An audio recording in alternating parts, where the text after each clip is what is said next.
안녕하세요 어린이 여러분, 하이다이블의 김혜진, 김하정이에요. 전도사님, 문제가 생겼어요. 아니 어떤 문제가 생겼어요? 아니, 새학기가 시작되면서 교회에서 학년별로 겨울 활동을 하기로 했거든요. 아니 그게 어찌 문제가 된 거예요? 아니, 끝까지 들어보세요. 근데 저희 학년에서 두 가지 의견이 팽팽하게 맞서게 된 거예요. 아니 어떤 의견인가요? 아니, 글쎄, 추운 겨울에는 더 추워야 한다면서 눈썰매를 타러 가자고 하는 친구들이 있고요. 추운 겨울에는 따뜻해야 한다면서 찜질방에 가자는 친구들도 있어요. 아니 그것은 마치 짜장면을 먹을까 짬뽕을 먹을까 같은 너무나도 풀기 어려운 문제인데요. 아니, 전도사님, 근데 왜 자꾸 아니라고 하시는 거예요? 자꾸 아니라고 하는 것은요, 별로 싸우고 뭐 팽팽하게 맞서고 그런 문제가 아닌 것 같아서요. 아니, 어째서 이게 싸울 문제가 아니에요? 함께 모여서 눈썰매를 탈 때의 장점과 단점, 찜질방에 갈 때의 장점과 단점을 함께 찾아보고 또 배려하다 보면 답이 나오지 않겠어요? 에이, 함께 모여서 얘기를 나눈다고 한 가지 의견으로 통일이 되겠어요? 그럼요, 당연하죠. 전도사님의 이런 당당함은 어디서 나오는 거죠? 어디긴요. 다 하나님 말씀에서 나오는 거죠. 아주 중요한 회의를 진행했던 사람들의 이야기가 있거든요. 그 사람들은 어떻게 회의를 진행했는지 한번 들어볼래요? 예루살렘. 이곳은 이스라엘의 중심지이자 가장 중요한 도시였어요. 예수님께서 부활 후에 하늘로 올라가시면서 제자들에게 이곳 예루살렘에 머무르면서 기도하라고 말씀하세요. 사람들은 예수님의 말씀에 따라 예루살렘에서 기도하던 중에 성령을 받게 되죠. 그래서 이곳 예루살렘에 처음으로 교회가 생기게 되기도 해요. 예수님의 제자들은 예루살렘 교회를 중심으로 활동을 했어요. 많은 사람들이 이들을 통해 예수님을 믿게 되었죠. 또 예수님을 믿다가 처음으로 순교하게 된 스데반도 바로 이곳 예루살렘에서 순교해요. 사도 바울도 예루살렘이 아닌 다른 지역에서 선교 여행을 하지만 여행을 마친 뒤에는 꼭 예루살렘으로 돌아와서 자신의 선교에 대해 사람들에게 이야기했어요. 이 모든 것은 예루살렘에서. 이쯤 되면 예루살렘이 얼마나 중요한 곳인지 알게 되겠죠? 그런데 오늘 말씀을 읽어보면요, 이곳 예루살렘에서 중요한 회의가 열렸다고 나와 있어요. 과연 어떤 회의였을까요? 회의가 열리게 된 시작은 이래요. 바울이 복음을 전하던 안디옥이라는 동네는 이스라엘 나라의 밖에 있는 도시였어요. 성경의 말로 하자면 이방 지역이었죠. 사실 이스라엘 사람들은 이런 이방 지역에 사는 사람들에게는 하나님을 전하지 않았어요. 하지만 예수님께서 땅 끝까지 복음을 전하라는 말씀을 하셨고, 제자들은 예수님의 말씀에 순종하면서 이스라엘이 아닌 이방 지역에도 복음을 전하기 시작했죠. 바울과 바나바는 안디옥에서 이방인들에게 이렇게 말해요. 유대인의 율법을 지키는 것은 중요하지 않습니다. 예수님을 믿는 믿음이 중요해요. 라고 말이에요. 그런데 동시에 예루살렘에서 온 사람들이 이렇게 말하는 거예요. 맞아요. 예수님을 믿으면 구원받습니다. 그런데 이거 가지고는 안 돼요. 모세가 전해준 율법 아시죠?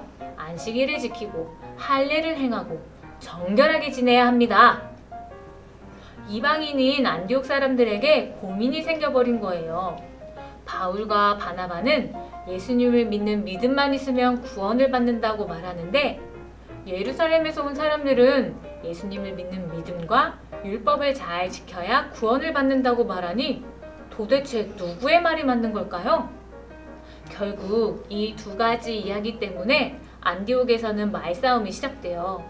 결국 해결되지 못한 채 문제만 남게 되지요. 그래서 이 문제를 가지고 예루살렘에서 함께 모여 회의를 하게 된 거예요.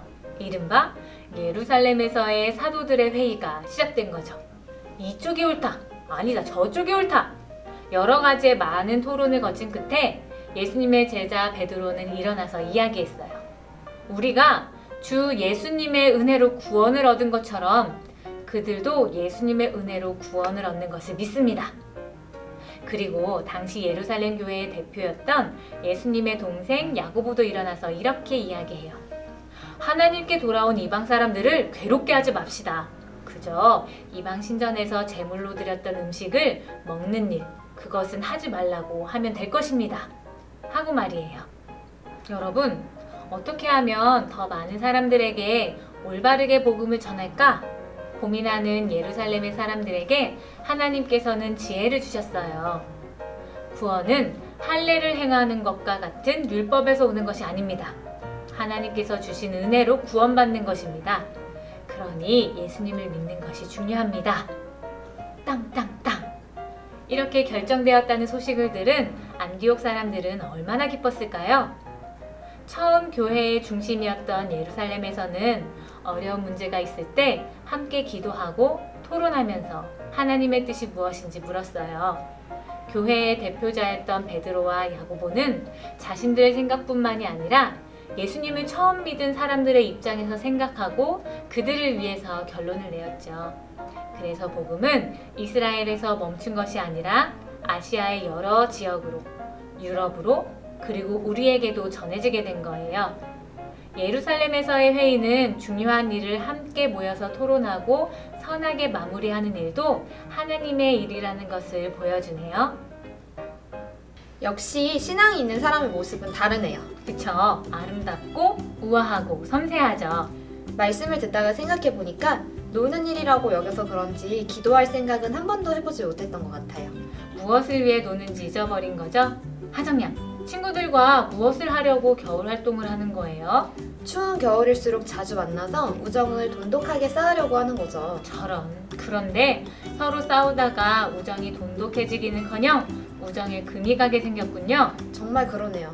전도사님, 신앙이 있는 사람의 모습은 다르잖아요. 그쵸. 그 모습은 심히 아름다운 거죠. 이번 주일에 함께 모이면 기도하고 처음부터 다시 얘기를 시작해야겠어요. 서로의 생각뿐만 아니라 이렇게 하면 어렵고 힘들어할 친구가 있을지 살펴보는 것도 잊지 말고요. 네, 모두가 행복할 수 있는 결론이 날 수 있겠죠? 그럼요. 그것이 바로 하나님께서 원하시는 일이거든요. 역시 문제가 생길 때마다 전도사님께 여쭤보면 항상 답이 생기는 것 같아요. 뭐 제가 답을 드린다기보다는 우리 주님께서 말씀을 통해 좋은 답을 선택할 수 있도록 지혜를 주시는 거죠. 역시 말씀은, 역시 우리 주님은 멋져요. 최고 최고! 하이바이브 친구들 사이에 문제가 생긴다면 우리 친구들은 어떻게 그 문제를 해결하나요? 하이바이브 친구들이 예루살렘에서 회의를 했던 아름다운 신앙인의 모습을 닮아 있으면 참 좋겠네요. 그리고 한 가지 아쉬운 이야기가 있는데요. 그동안 우리와 함께 했던 하정양이 오늘을 마지막으로 함께 하지 못하게 되었어요. 하이바이블 친구들과 함께해서 행복했어요. 영상으로 함께하지는 못하지만 우리 친구들을 위해서 늘 기도할게요. 하정양 정말 너무 아쉬운 것 같아요. 전도사님, 저도 너무 아쉬워요. 그렇지만 우리 친구들과 함께 전도사님께서 전해주시는 말씀은 매주일 잘 듣도록 할게요. 정말이죠? 그래요. 하정양을 그럼 이만 보내줘야겠어요. 우리 친구들도 모두 잘 지내고요. 다음 주에 만나기로 해요. 어린이 여러분, 안녕. 안녕.